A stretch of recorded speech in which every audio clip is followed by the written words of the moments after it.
pandemic and the same services. And then it was not included last year because of budget constraints. So it's back again this year, and the purpose of this is to provide a better customer service experience, improve the management and monitoring of all recruitments, and reduce the time it takes to fill positions. Of the $530,000 cost for this in FY23, $230,000 is a one-time expenditure, and $300,000 would be an ongoing cost that's in the base budget system. We provided some of the rationale that OHR staff has included in the packet for the reasoning to that they're asking for this tracking system now, and a lot of it is due to our current Oracle system is become outdated, and we can go into more into that as we go through, and you can ask questions. The second big component is an increase in the classification and compensation support section. So $314,000 and 4 FTE are being requested to enhance OHR's internal classification and compensation support capacity. Currently, OHR primarily relies upon external consultants to do classification and compensation structure analysis, and that leads to less than 2% of the job classifications reviewed each year. And OHR notes that about 70% of the job classification plan has not been competitively reviewed against the market in the past 10 years. So their request would be for 3 new FTEs that would be classification and compensation analyst positions. And these positions would do job study requests instead of using external consultants, job classification and market studies, implementation of new job classifications and compensation structures, and also implementation of items in the collective bargaining agreements. And there would also be 1 FTE as a human resources specialist who would pilot the centralized processing of position transactions to alleviate departments from this responsibility and to ensure positions are created or updated in the system correctly. And this is an area that has been identified as a bottleneck when talking with all the different departmental HR liaisons. So it's an attempt to relieve that, that concern. So this staffing that's being requested in 23 would expand upon the current complement of 6 FTE who work on classification and compensation issues. The next area is recruitment strategies, where the executive recommends adding $135,000 and 2 positions to support enhanced recruitment strategies and tools to secure applicant acceptance of employment opportunities with the county.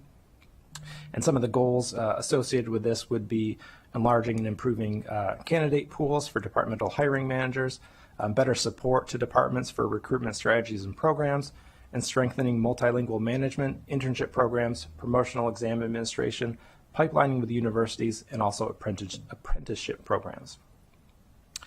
The next area is the Mcg Leads Program, and here the executive recommends an additional $156,000 and 1 FTE for this program, which would be a leadership development program for all levels of the county government. OHR does note in the materials that are attached to the packet that about 50% of current MLS employees are immediately eligible to retire, and in the next 3 years, 70% of MLS employees will be eligible to retire. So the purpose of this position would be to create a program to develop and strengthen the ability of current staff members to move up into leadership positions.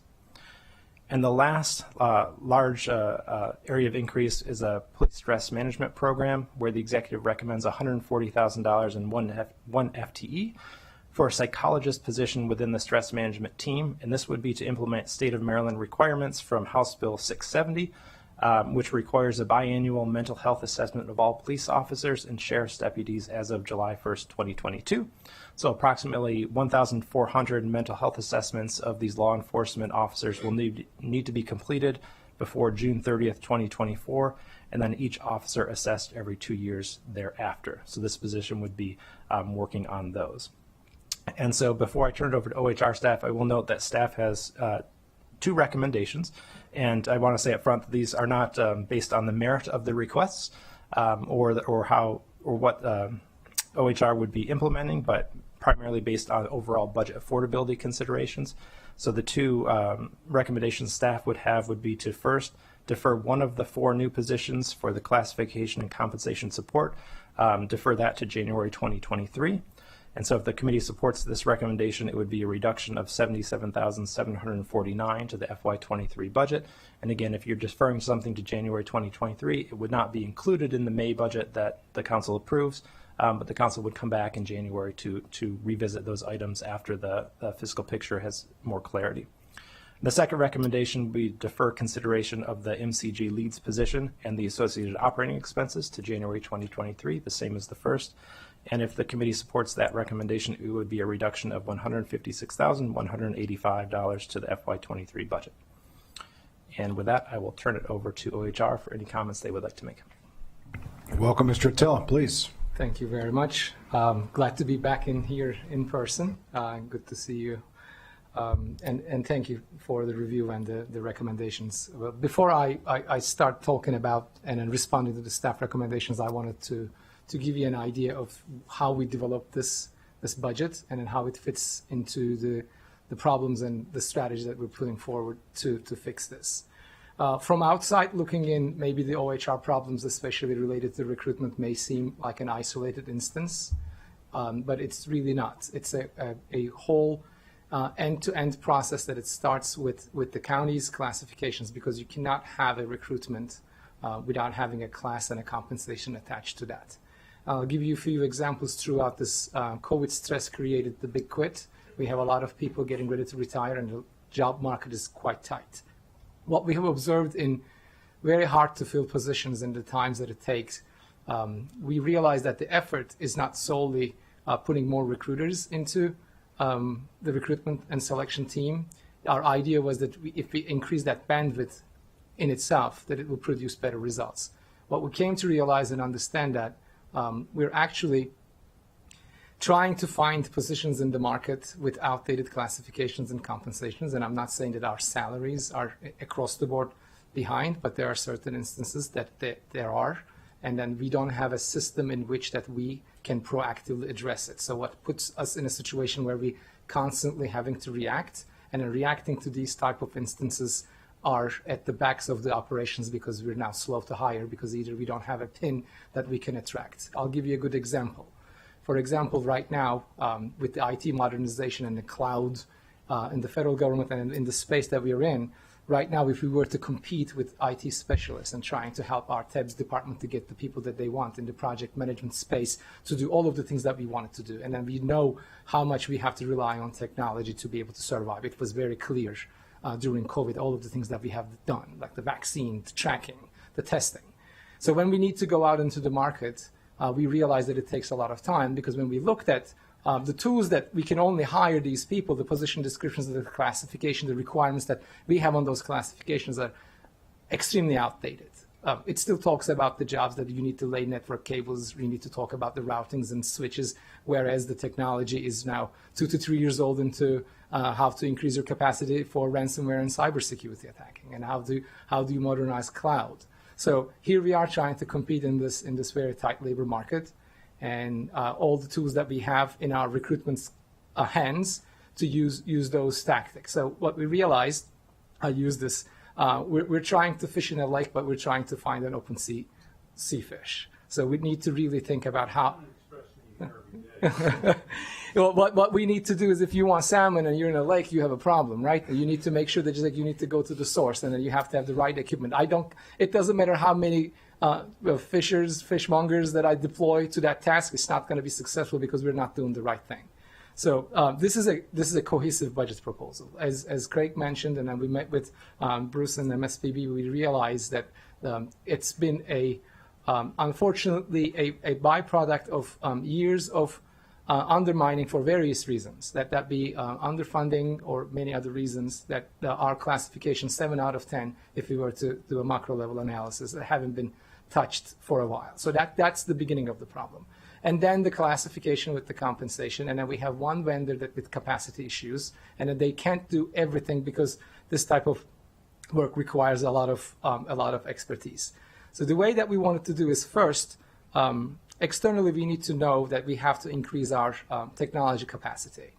One of the problems that we have is our application tracking system is completely outdated. It requires a lot of work from internal OHR, internal department people, and external applicants.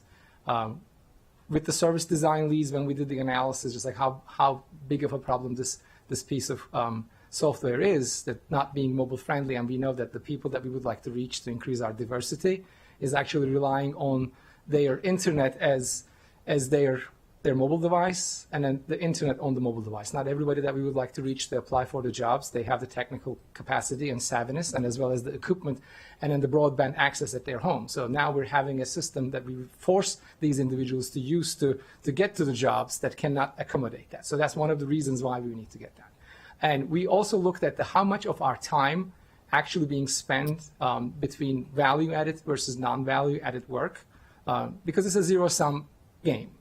If our recruiter is spending most of their time trying to post a job with requiring 70 clicks, they cannot do copy and paste. What they can't do with their time is they cannot go out in the public, they cannot create internship programs, they cannot do fellowships, they cannot do sourcing.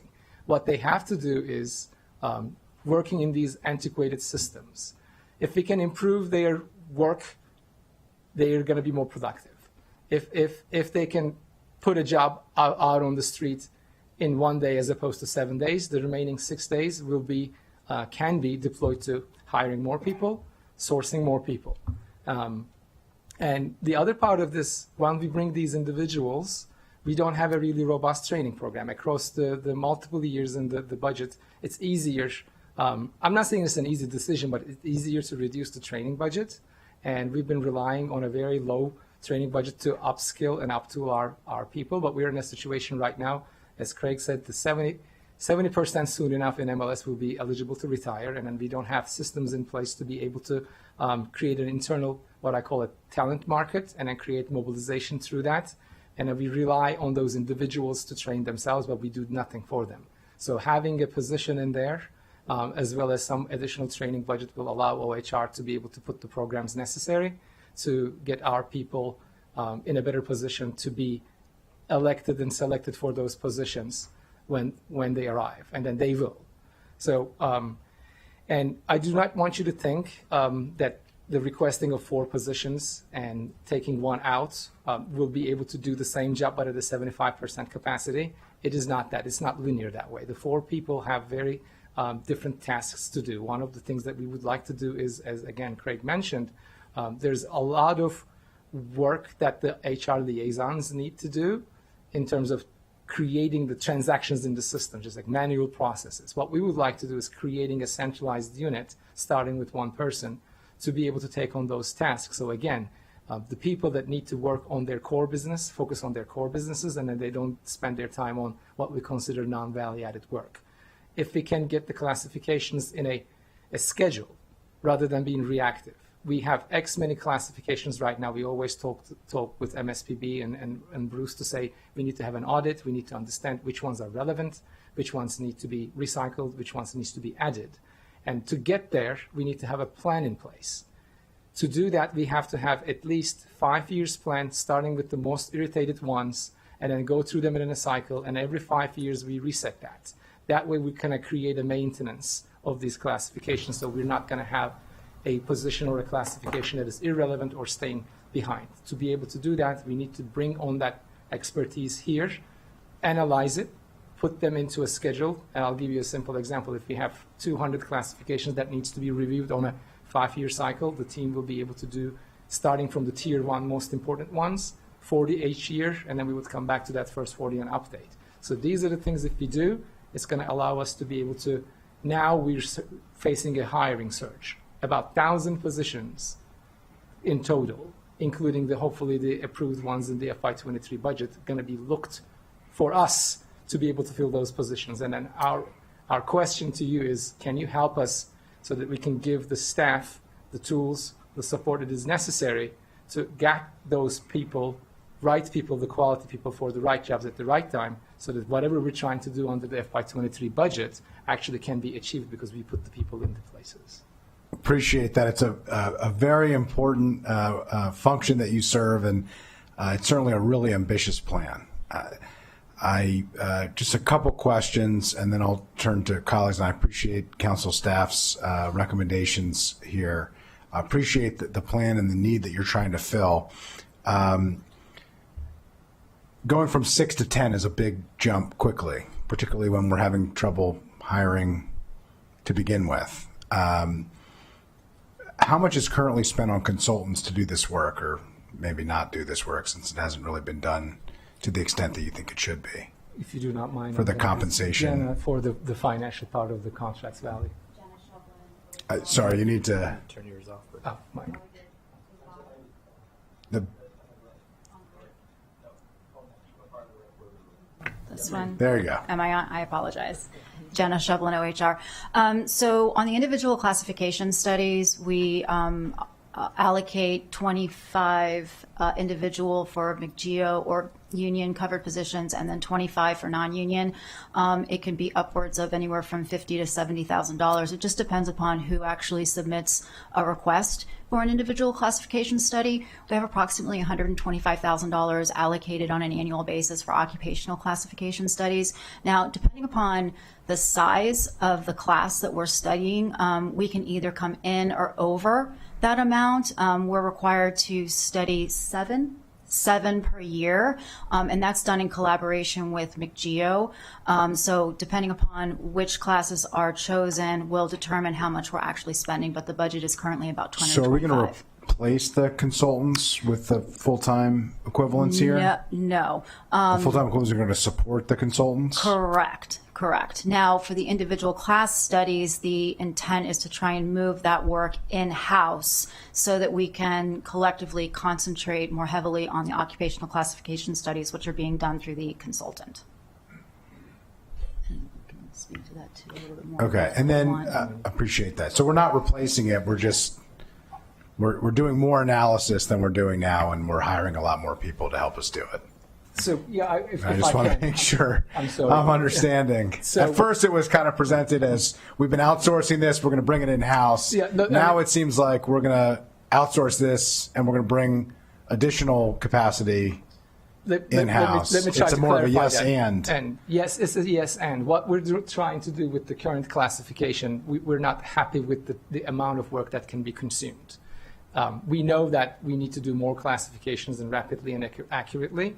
And in that regard, we believe that investing the delta to improve with the consultants is not the fiscally sound way to go. So hybrid approach, but bringing that knowledge in-house so that we can create continuity by bringing the capacity built in OHR while still relying on an outside consultant, because there might be a need for specialized studies. So that is the part. This is the growth. It's not the replacement, because we are not happy with the amount of classifications that we can consume at the current funding level. So this is Got it. Okay. So I just want to quickly move. We got a big agenda here.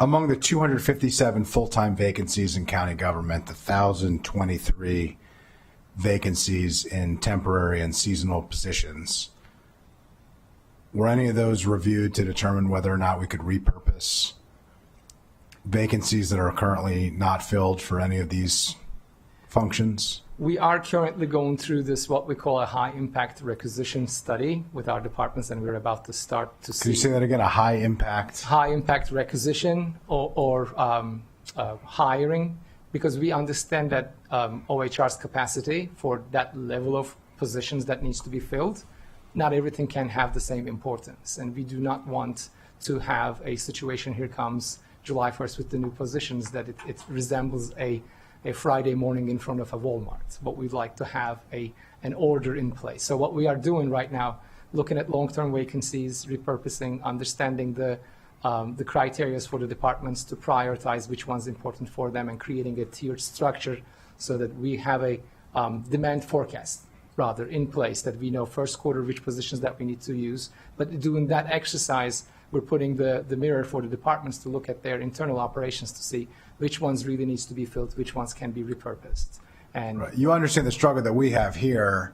That's a little frustrating that, sometimes it feels like we're adding funding to a bucket with a hole in it, that we're adding hundreds of new positions to a county government that isn't filling its existing positions that have been appropriated, rather than identifying why the positions are vacant and determining whether or not they're necessary or not, and if they are, determining whether or not the compensation is appropriate or some other function. I mean, that's the frustrating thing, on, at least from my perspective, on this side of it. I think this is an ongoing discussion that we ought to have. I'm not sure today we're going to solve all of it. You have a very ambitious plan here to address it, which I appreciate. I think we should come back and flesh out a little bit more and better understand what this plan is. At least my thought would be to accept the committee staff recommendation. It will allow us to come back to some of these issues, allow you to move forward with most of your plan, but it will give us an opportunity to come back and better understand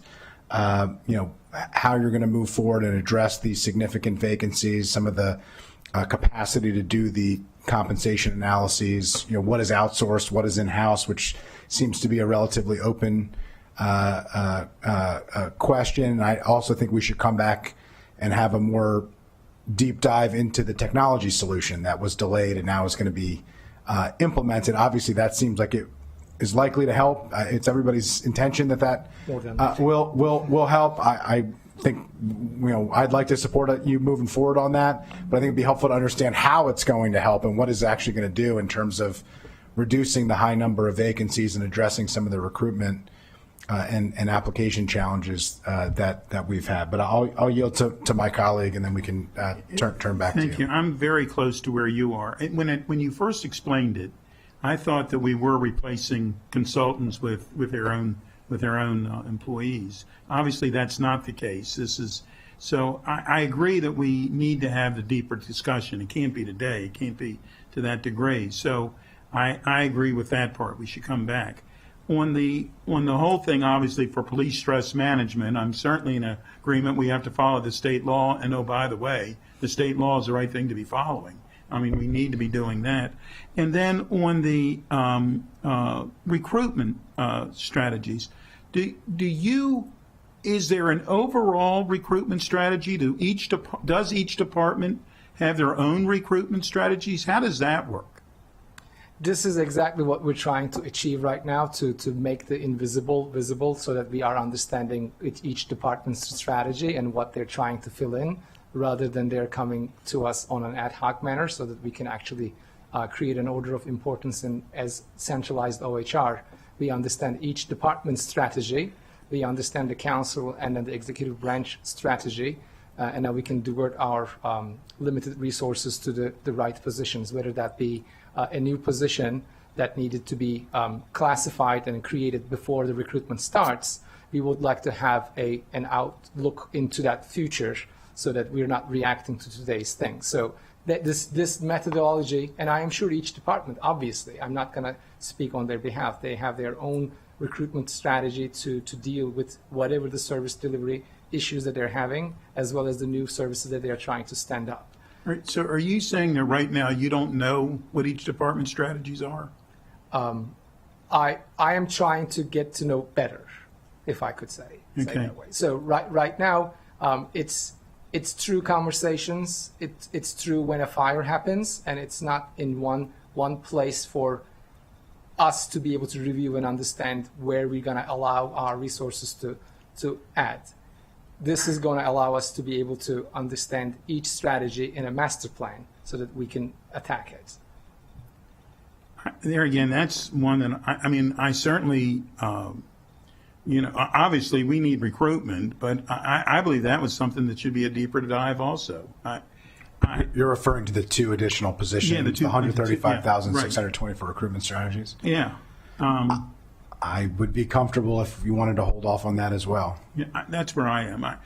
I'm not. We shouldn't be saying no, because we candidly we don't know whether the monies that we're spending is the money that we need to spend, or how we should be spending it. And this department, among all departments, knows how horrible recruitment is right now, and retention, and it's not just the county government. I mean, I was at a doctor's office this morning, and my physician was complaining about how he can't get people. It's not an easy topic. So I think we need to have the deeper dive as we go through this.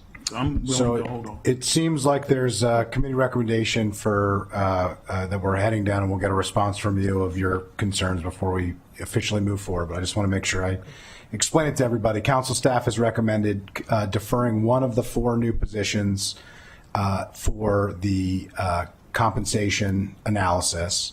There's currently 6. You were recommending to go to 10. council staff is saying, let's hold off on 1, you would go to 9 from 6. It's still a significant, a 50% increase. That would result in $77,749 in savings, and we'd return to it after a deeper dive. Council staff, and I think there's agreement between colleagues here, to defer the Mcg Leads position and associated operating expenses until we better understand how that's going to work and what the process and strategy is, which would result in a reduction of $156,185. And Councilmember Katz is also suggesting the recruitment strategies be added to this list, totaling $135,620, that we also defer consideration of that until later on in the fiscal year, once we better understand what the approach and strategy and plan is for that. So it would be those 3 things that are currently under consideration. Before we officially decide on that, I'll just provide an opportunity, Mr. Attila, you and your team, to respond, and then if OMB wants to respond as well, certainly Mr. Orlovsky will allow you the opportunity as well. I'm going to ask, Daryl Gorman has been the acting chief for the recruitment and strategies, and he's been instrumental in developing the strategy, and he can speak to some of the challenges and why the 2 positions may be the way to go as a start, not as actually an end. Thank you, Daryl Gorman. I have been managing the recruitment team for the last 8 months, and I want to say that it really is critical that we have those 2 positions in place. Number one, of course, we do have the lifting of the hiring freeze, many people retiring, other people resigning, and now we have a number of positions, probably somewhere in the range of 200, that are coming on board for FY23. The latest numbers that I ran, we had 439 full-time positions that we were advertising for, and we had 561 temporary seasonal full-time positions. So at a minimum, we would put 439 with 200 plus. If we put 2 more positions in, we're doing 2 things. One, we're adding our ability to recruit in a very competitive job market, because federal government, universities, nonprofits, corporations, everybody is competing for the same type of talent that we're looking for. But what we also will be doing is taking away duties from the recruitment team that they're currently engaged in, which actually are not recruitment-based functions, such as I have 1 full FTE devoted to promotional exams and testing, which actually could be done by public safety departments, for instance. But since they're not doing it and we are doing it, we need to move that full-time FTE to recruitment so that we can start filling these positions. And I just want to say that the prioritization plan that we have, which is a continuing plan, is to make sure that we match FY22 and FY23 priorities in terms of what needs to be filled now. Do we have positions in categories where we've got to have these positions filled right now, like the council? Right.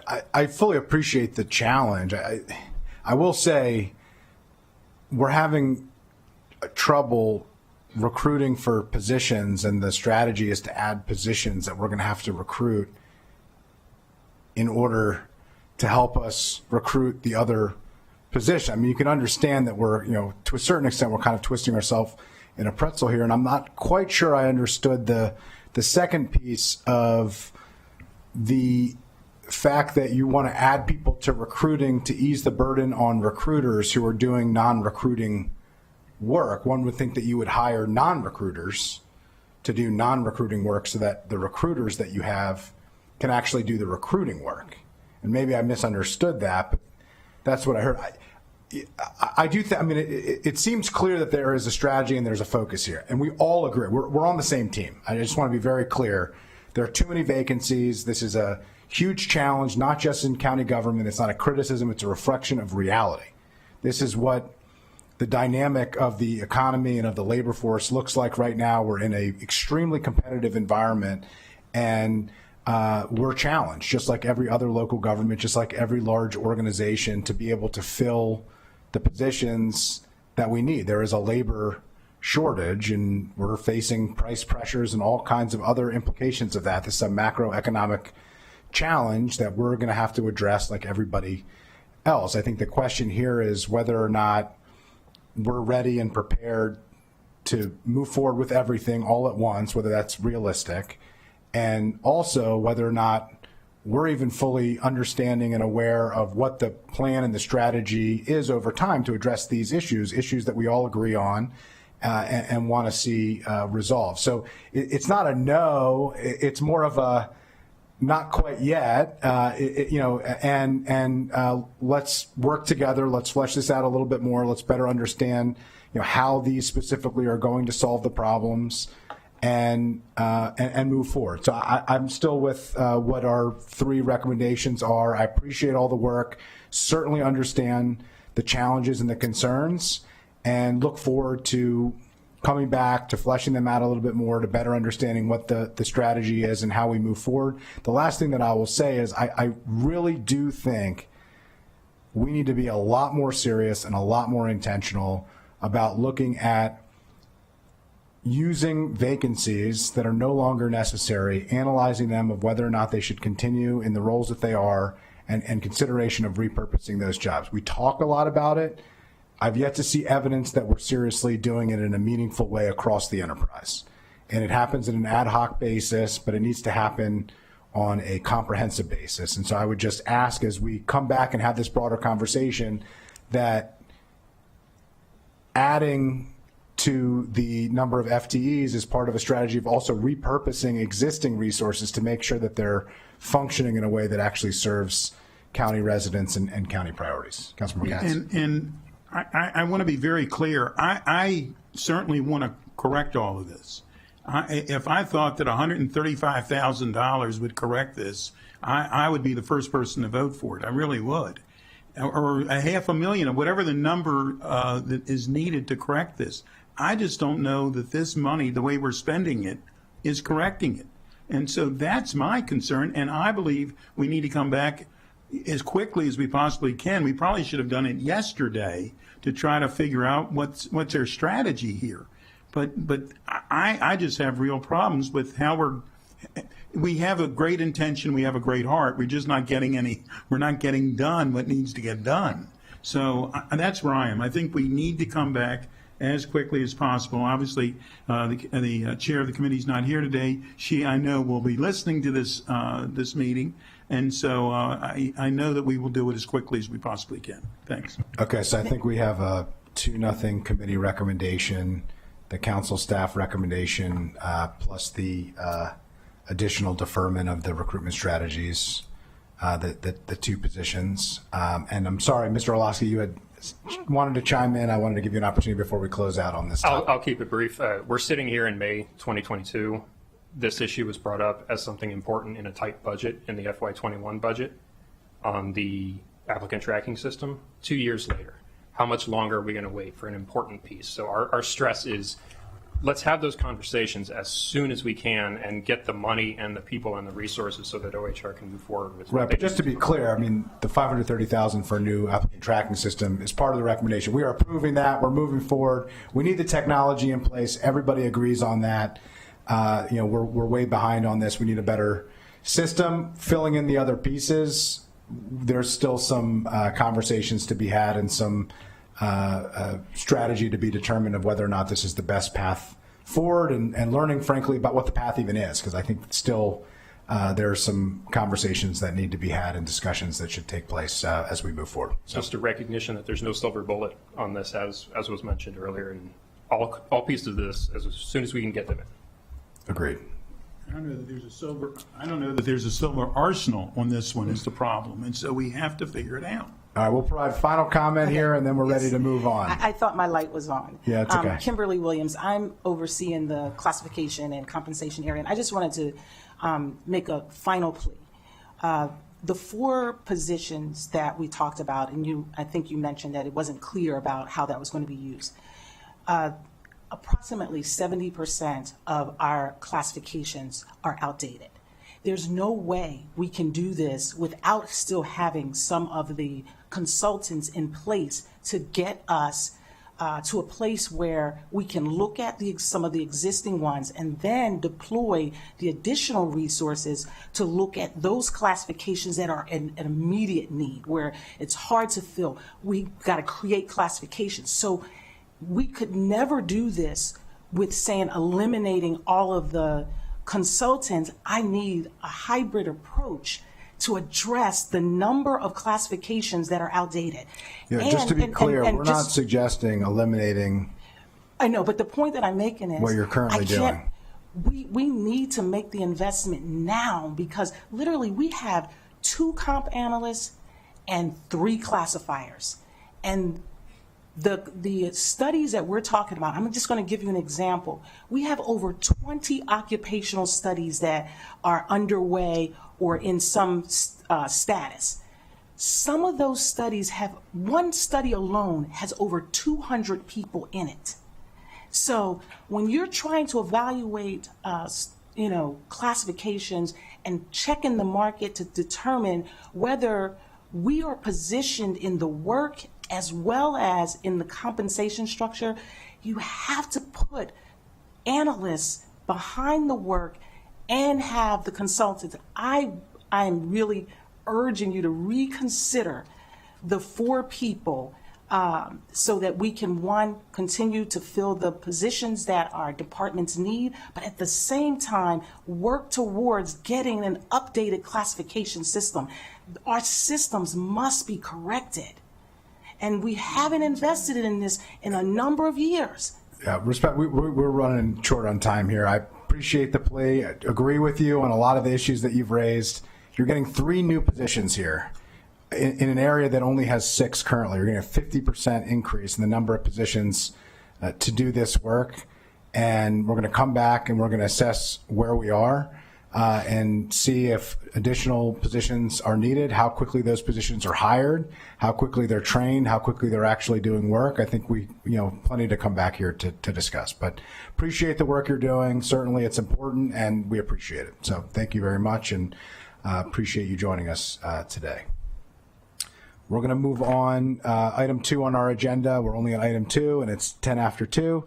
Labor Relations and Labor Management Relations Committee, NDA.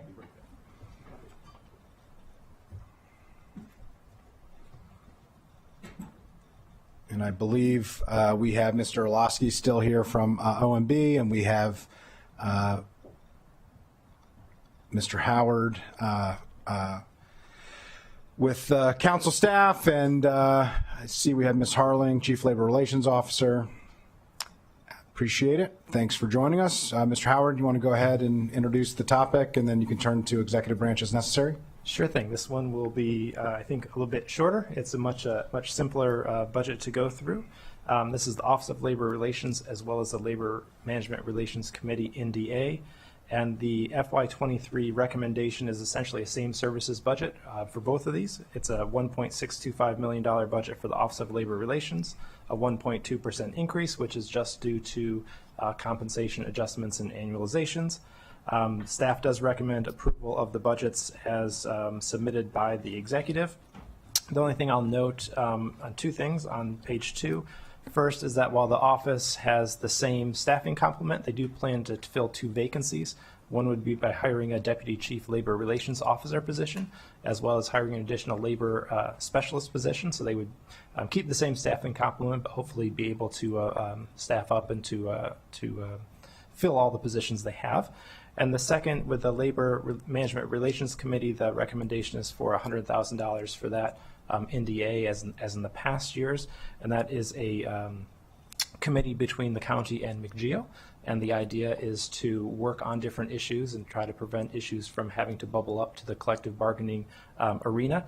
And I will note that the activities of that committee were largely paused due to the pandemic, but according to staff, it is beginning to build up again, and so a lot of the money has not been spent. And so we'll, maybe next year we'll need to check in and see the status of the spending on those funds and look at how that's worked over the course of several years. But hopefully now that the pandemic's over, there'll be a better opportunity to use that committee as it was intended. Terrific. Ms. Harling, do you want to just briefly, quick update on the hiring of the positions that were noted by council staff, just, that things are on track and general timing of that? Given our last conversation, it seems particularly appropriate. Yes, thank you. I'm happy to be here before you today. We actually have hired and filled the labor specialist position, and we'll be onboarding that employee in later this month. And the deputy position is posted, and we are reviewing applications as they come in. We are on track. Terrific. Any idea of general timeline of when that will close and when you expect to have a candidate in place? It's open until filled for the deputy position. Open until closed? Yes. Okay. Great. Without objection, we will approve this as submitted by the executive and recommended by council staff. Thanks for coming, and good to see you in person. We've been in conversations, but I think this is the first time you've been before us here live in multi-dimension. So we appreciate it. Thanks. Thank you. All right, we're going to move to item 3 on our agenda, the Ethics Commission fiscal year 23 operating budget. I believe we have Mr. Cobb here, the director of the Ethics Commission, and Ms. Knight from OMB, and we have Craig Howard. Mr. Howard? This is another very quick one in terms of the actual budget itself. This is a same services budget. $375,756 is the recommendation, 2 FTEs, no change from prior years, an increase of 1.1% just due to compensation increases and annualizations. And so staff's recommendation is to approve the budget as submitted. And I will turn it over to Mr. Cobb to talk about the great work of the office. First, I want to introduce one of our commission members, Mary Ann Keefe, who's shown up for Ms. Keefe, welcome. Thank you for your service. Thank you very much. And thank you very much. It is very nice to see you. It's nice to not be dealing with the monitors on the Zoom calls. I wanted to mention 2 things in particular. We're going to have some legislation that we're seeking to have proposed implementing state requirements for the county's ethics laws. That's likely to be proposed in June, according to council staff. Then the other point I wanted to make is that pursuant to the legislative change from last year to the ethics law, where the Ethics Commission was granted the authority to engage in ethics training for countywide staff, we've been working hard to implement a program. It is requiring resources. We're going to be evaluating our ability to deliver to all the different components of the county government ethics training. All these new folks who are coming in, our first focus has been on getting, as you know, we do training for financial disclosure filers, but we're also focusing on the training complement in connection with all new employees coming in. And we have a number of different programs that we're seeking to implement in connection with ethics training. So that's a primary focus of the commission going forward. Other than that, I have nothing. Any questions?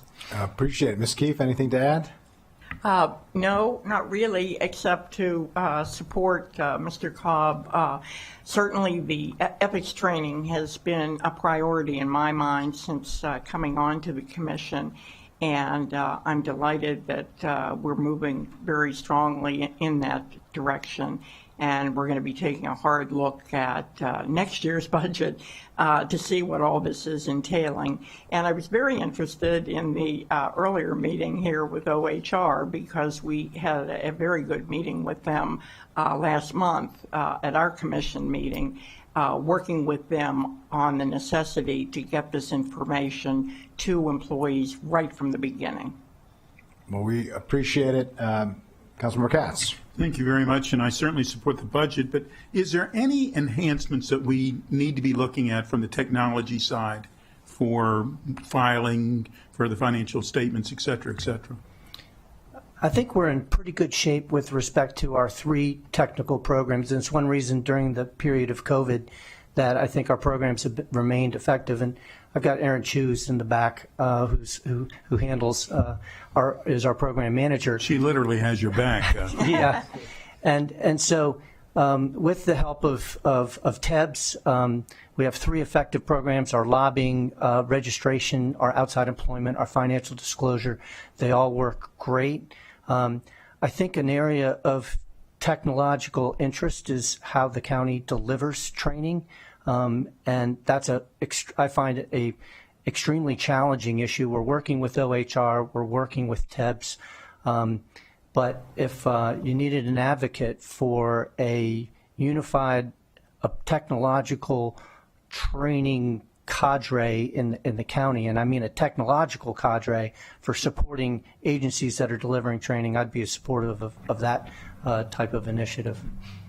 Yeah, I would just add one more to our homework list of things to figure out. And Ms. Chu and I have had brief conversations about this, but the integration between the Board of Elections and candidate filing and the Ethics Commission, the public official annual filing, that process is not integrated to the extent that it could or should be. I think it puts you in an unreasonable position as ethics staff, in terms of timing and turnaround for filing. And so not a conversation and discussion that we can quite get into detail here, but I did want to flag that for all of us. I do think long term we have an opportunity for, before the next election cycle, we've got about 3 years to come up with a better process, because for me at least, this was the first time where I was both a public official with annual reporting requirements and a candidate.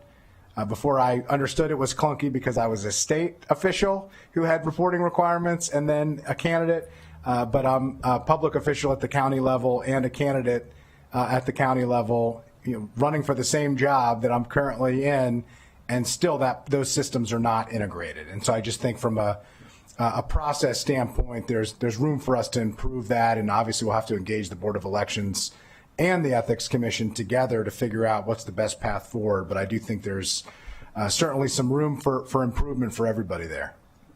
I would agree completely with your analysis on that. Appreciate that. And the only other thing that I will say is, we've said it here a lot, I'll say it again, our only currency in public life is public trust. The Ethics Commission is really at the center of helping us ensure that. And so really appreciate your service. It's really important, and appreciate all the work that you have done. And I'm proud of the work that this committee has done to strengthen our county's ethics laws to make sure that we're holding ourselves to the highest possible ethical standards in Montgomery County. So I really appreciate that. Thank you. So with that, without objection, we will accept the recommendation. Thank you very much. Good to see you. Thank you. All right, we're going to transition now to Department of General Services, our realtor and landlord and other duties as assigned. Yeah, well, there you go. Yeah, and we know we get what we pay for, too. We have Mr. Mia here with council staff. We have Director Dice and a cadre of teammates here, which we appreciate. Why don't we go ahead and get into the packet, Mr. Mia, and then we can turn it over to our executive branch colleagues to introduce themselves and to provide any feedback or comments. Great. The DGS general, so the packet in front of you is actually covering the DGS operating budget, but there's also several CIP amendments that were sent forth in March and April. So those are items 7, 8, 9, and 10, so they're all in one packet. So I'll just go through all of it together. The operating budget for DGS consists of a general fund portion as well as a print and mail fund. The print and mail fund, of course, charges to individual departments and funds for their operating costs and personnel costs. The general fund portion is increasing by 1.9%, from $32.9 million to $33.5 million. Most of that increase is related to personnel costs and compensation adjustments that were already previously approved by the council. We do have a custodial service and trash hauling contract that's increasing by $272,000, as well as a 6% increase in the nonprofit contracts as well. Council staff is recommending approval of both the general fund and the print and mail fund. The print and mail fund has no significant issues. With the inflationary adjustment, again, council staff would recommend that we add on to the reconciliation list an 8% and a 10% option as well, to be consistent with the previous committee decisions made on this topic. That would increase, that would be a a $77,000 increase for an 8% adjustment, and a $97,000 increase for a 10% adjustment. Stop there. Sounds good. Any comments from Department of General Services? Director Dice? Thank you. David Dice, Director of General Services. Frankly, my only comment is to recognize the staff I have with me today. To my left is Angela DeZellis, who manages the DGS of DGS. And it's her budget folks that work wonders both in operating and capital budget. And she also oversees the print shop, the manager of which could not be with us today, but I encourage you to go onto the intranet and see the marvelous things that they're doing. It's astounding to see the expansion capabilities and creativities of that shop. To my right is Jamie Cook, my Chief Operating Officer and logistics magician, who I would credit single-handedly with overseeing the county's logistic response to COVID. And his brilliance and creativity got us over many hurdles. And these two just represent a large group of folks, as I know my council colleagues appreciate the work that we do, which is often behind the scenes, and in assisting the county to perform the excellent service that it does to the residents of the county. And we're proud to do so. So thank you. Well, we appreciate it. DGS certainly stepped up in a huge way during the pandemic and was out turning over operations overnight, and the other duties as assigned category became the biggest part of a lot of your jobs and a lot of your teammates' jobs. And so we really appreciate how you've stepped up in an unprecedented time to provide services that residents need to make sure that we could keep providing the services that folks rely on. So thank you very much for your service. Without any comments from colleagues, we'll accept the recommendation on that. Ready to move on. Okay. The 4 remaining items are all CIP amendments. The executive has sent forward. The first item on page 4 is a new project, the Capital Asset Management System. The funding request is for $1 million of current revenue in FY23. This is an item that I know DGS has proposed for quite some time, although this is the first time it's made into the recommended budget. DGS is collect a lot of data on building assessments, conditions, age, systems, but it has no current system beyond spreadsheets really to really put all that data together to make long-term forecasting and planning decisions. So I think this is a great idea. Council staff does recommend it. I will note that it is current revenue, which is available for the operating budget. And I will also note that the $1 million is an estimate, and there's always the risk of cost overruns as we go further into the development process. But we know that DGS is all for on time and under budget situations, so it will never go. It will never go over cost estimates. Isn't that right, Director Dice? Well, I can tell you, having negotiated a number of software contracts before, we definitely raise the prospects, but things can happen. This, if I can, just on a serious note, this system is really vital. We have made a lot of effort over the number of years recently to track, to condition assess, and to itemize all the stuff that's out there. But I have no way to operationally use that data without literally, as Mr. Mia said, thumbing through virtual spreadsheets. My greatest concern is that I can't tell you the likelihood of what's going to break next, but it keeps you up at night. This system will help us do that. Just as a note for the future, with this system in place and fully functional, my request for infrastructure funding and replacement is probably going to go up considerably because I'll then know what I don't know now. But we need to know this, and this system will help us do that.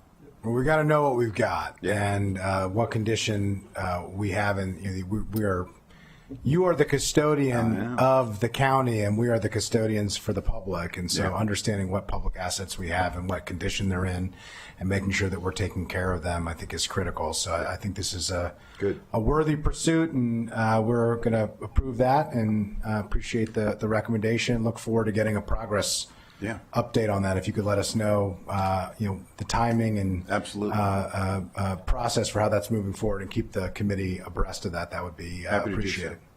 Okay.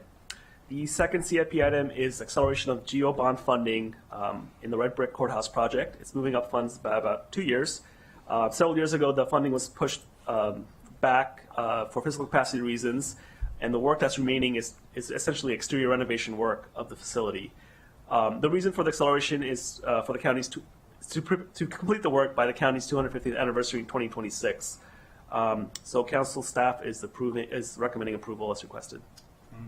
Without objection, sounds good to us. It's an important historic structure right here in the Rockville compound, and it's falling apart. And we need to take care of it so that it remains a historical structure, so that we don't have to read about it in textbooks. We can see it with our own eyes. Let's move on to the next item, number 3. Right. The third project is also a new project, although the council has previously discussed and reviewed it on the March 29th council full work session on DGS. It's appropriating $50,000 of current revenue for the Montgomery County Lynching Memorial Project. These funds were actually included in the operating budget for FY23 in the Office of Racial Equality and Social Justice. Per council direction, they're being moved out into a separate CIP project. So council staff is recommending approval. Certainly support this. This has been a long-standing collaborative effort between the executive branch and the council. Appreciate colleagues who have really led the way on this particular initiative. And I'll just say it bears reminding that we today stand in a place that was the county courthouse, where 2 of the 3 documented murders by lynching took place in the county. And something that we should be reminded of every time we walk through these doors, and this project will help us make sure that we are reminded of the past, even the worst parts of our past, so we can be more intentional about our future. So thank you for your efforts on this, and without objection, we're going to approve that. Item number 4, please. Okay, the last item is also a new project. It's a bit of an oddity, state aid for Mcps playgrounds. Apparently during the state's budget process, about $1.35 million was approved to replace playground equipment at 9 elementary schools. The funding was actually allocated to the county government, not the school system, and so essentially I believe DGS will be mostly cutting checks to the school system. You're kind of the caretaker of these funds, and this will go out, but ultimately MCPS is going to move forward with these playground projects, which are state priorities. It does go in concert with some of the other work we're doing with MCPS on the child care facilities and other playground improvements. So appreciate it. Well, we express our appreciation to our state partners. This $1.35 million will go a long way for a lot of young people around the county to be able to have quality playgrounds, which is important for their health and well-being, and it's a positive thing, and we appreciate for a period of time you being part of the transaction, and hopefully that this funding can get deployed sooner rather than later. And I would just like to say, whenever there's a ribbon cutting and you're going to be using the sliding board, please let us know so that we can be there. We would appreciate we'll it. have photographers. Yeah, please. But you usually we go need a before video. me, We don't need just a photographer. I'll leave that one right there and allow you 2 to work through that. Without objection, we'll approve that, and I think that concludes all the items in this packet. Thank you to the department for your hard work, and look forward to seeing you soon. Okay, we're ready to move on to we went from our landlord to our lawyer here. The Office of the County Attorney. Normally when we have a meeting with the county attorney, sometimes it's not good news, but here we're just approving a budget, which is good. So thank you. We have Mr. Markovs joining us with colleagues from the Office of the County Attorney. And why don't we get started, Mr. Mia, with the packet, and then turn over to the County Attorney. Okay, great. The CE is recommending a total funding level of $6.7 million for the County Attorney's Office. It's an increase of $332,000, and there's one additional position as well. Total positions are adding up to 1.1 FTEs. In terms of the new position, it is a property and real estate development focused attorney position. It's 0.8 FTEs for FY23, and there's currently one attorney in County Attorney's Office who is handling real estate matters. There's obviously a risk if that attorney leaves or retires, so having a second attorney position is a good idea. I will note that typically for DGS and DOT CIP projects, the attorneys charge their time to those projects. In this case, the budget is charging time to general fund, and as the year goes on, I think there'll be opportunities to identify which projects the attorney's time can be charged towards. So yeah, I wanted to ask you a question about that. I appreciate you raising that. And Mr. Marcos and I have worked together on a couple complicated real estate matters that went directly to your office. And so sometimes these aren't necessarily, these could be state project where the county is a party. These could be parks project where the county is perhaps a party, but aren't necessarily a CIP item, but they require, because they have all kinds of complicated public and private contractual dynamics and real estate dynamics can require the county attorney's engagement and involvement. So could you just quickly explain the thought process here, and then how you'll credit it to CIP items if appropriate, or how I imagine at times there'll be work to do that there isn't an appropriate CIP item to credit it to. I just think it's important for us to understand. So thank you for the opportunity to speak and see you in person. I wanted to identify Carolyn Kilgariff as our budget analyst for OCA. I appreciate all the work she's done on our budget, and Mr. Murphy and Mr. Mia for all of the work they've done. In terms of adding the position, the thought process is that we wanted a particular lawyer in the office dedicated to dealing with all of these, in many cases, massive development projects, very complicated development projects. Warner Circle is a good example of one where we're working with Park and Planning. It's the one I was thinking of. City of Kensington. Well, and so the current lawyer in the office is dealing with DHCA, other loan transactions, and things like that. And we thought, and we lost a position several years ago, a while ago. We lapsed a position, didn't fill it in the real estate group, the land use and zoning group in the office, that division. And so the thinking was we absorbed that work as best we could. But because Montgomery County real estate is so complicated in doing business here in the county and developing property, we need somebody exclusively dealing with the development. And in the development realm, like South County Regional Recreation Aquatic Center is a major project with a condominium regime. Garage 2, United Therapeutics, we're trying to redevelop that property in the PLD. Kensington Square Garage, Warner Circle, Bushy Randolph Road housing, affordable housing project. These are just a list of some of the ones, I just threw on paper before coming over here that need that nuanced full-time attention. And honestly, by keeping it in-house as opposed to sending it to outside counsel, we're saving lots of money per hour. The going rate in the county, as I spoke to at the PAB ACC bill hearing, you're talking about $600 to $1,000 an hour for outside counsel.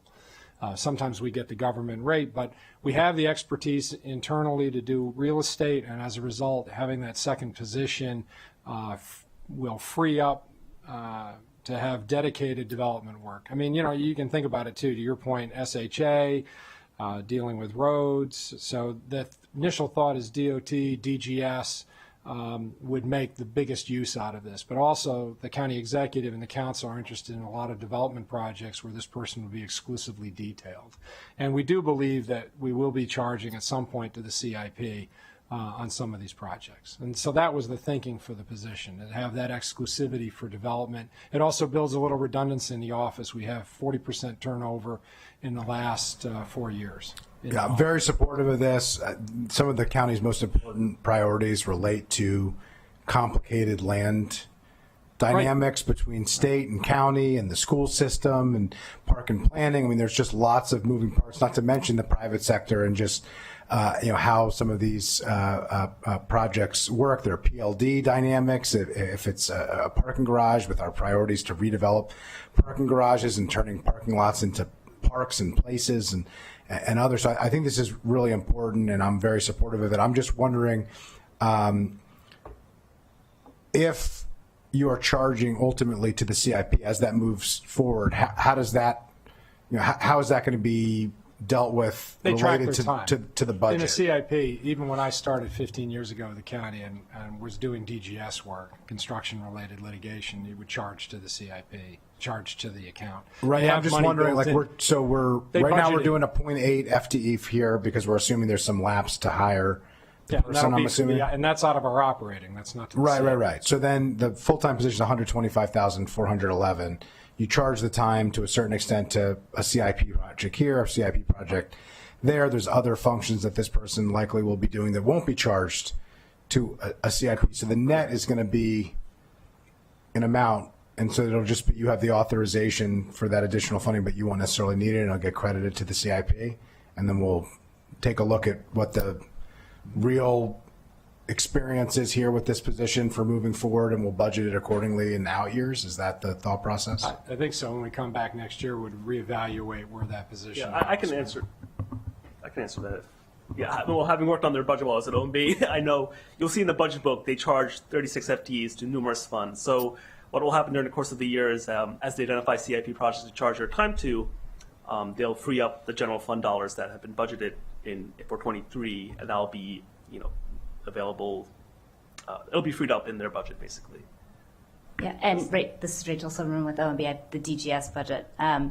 So we did look at setting this position up fully as a chargeback through the recommended budget process, but because of some of the intricacies about exactly when this person would be doing the work and whether or not it would be chargeable based on what point in the process they step in, it was determined that the best course of action was to make it, a general fund supported position, and then perhaps to reevaluate moving forward. But it was just too difficult to determine exactly how much, they could reasonably charge to the CIP. Yeah, and I think that makes sense. Like I was saying, I think there are probably functions of this job, I don't know how much, that won't be charged to a CIP project. Warner Circle, the county doesn't have a Warner Circle CIP project, but there's a considerable amount of time that if Mr. Markov's had other things to do, this is somebody who could have helped with some of those, legal questions. Well, they are now. And conversations. Pushing hard now. So we're making some progress. We appreciate it. So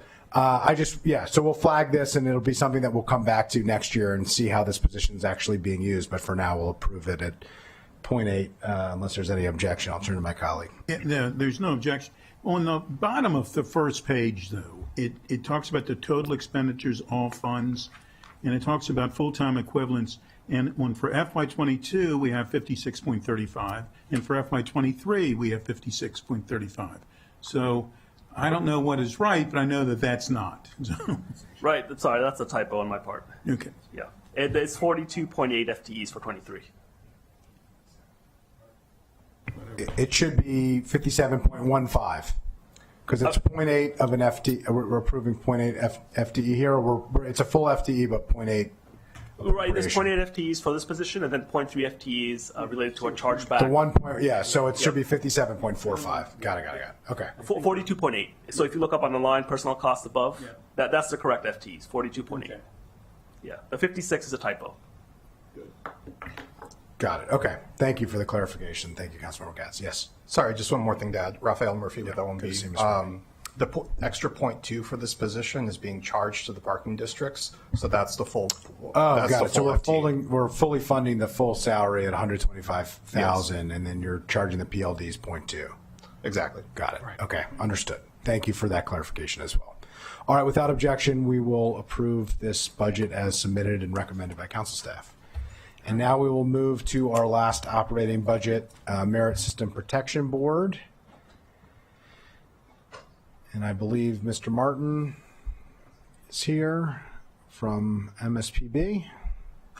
And I believe we have, there we go, Ms. Chen from council staff. Thank you, Ms. Chen. All right, I'll turn to you, Ms. Chen, and then you can turn to Mr. Martin. Okay.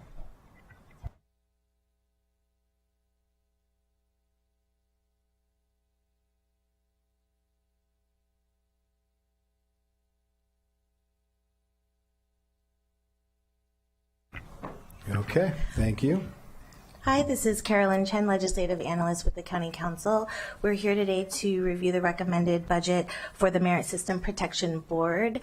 Pretty straightforward. This is mandated by our county code. Every 5 years, we must provide funds to the Merit System Protection Board to hire an independent third-party auditor for our merit system classification, everything you guys just talked about at OHR. I'm turning it over to Mr. Martin. Welcome, Mr. Martin. Thank you. Good afternoon. Glad to be here.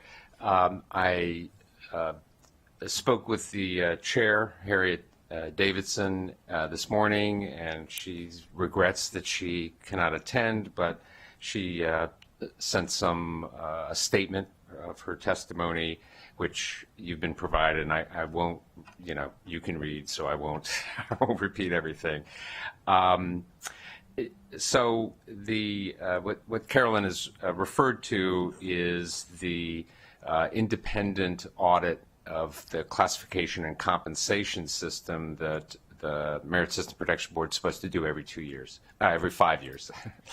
2 years would be a bit of a problem, but it usually takes a year and a half or 2 years to do it because it's a comprehensive audit. Last time around, we were very successful with getting good results. We found a good contractor, and we came in on time and under budget. We returned funds to the Treasury. We also were able to reduce our request for the second year of funding, which you see there. So we're guesstimating how much it will cost, in part because the vendor that we used last time, we can't use anymore because they're no longer, we would consider them independent because OHR has hired them to help them in some of their activities. So you can't really audit yourself is what it boils down to. So we're going to have to go out into the market, and I really don't have a solid idea of exactly how much the Siegels of the world are going to charge, and I can't be. I don't want to speak for colleagues, but if it's on time and under budget, we'll be happy. Okay. So let's keep that going. That's what we'll do. I now have a year or one cycle of experience doing this, so I think we can get it done.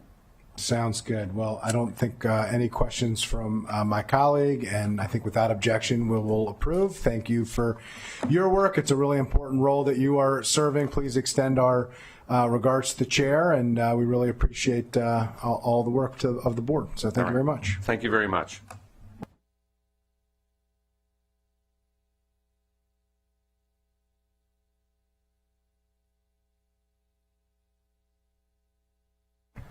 So items 7 through 10 were included in, just so for anybody who is watching, if there's any confusion, since there's nobody left in the room, they have figured this out. But items 7 through 10 are noted in the agenda as being added, but they were actually discussed as part of the prior items and were added to the prior items. We have approved each of those: the Capital Asset Management System, Red Brick Courthouse, Montgomery County Lynching Memorial. It's really the change in the funding for that for $50,000, and the 1.35 in state aid for MCPS Playground. Those were handled through the Department of General Services budget, added to that and approved by the committee as requested by the county executive and recommended by council staff. So with that, we are adjourned. Thank you very much, everybody.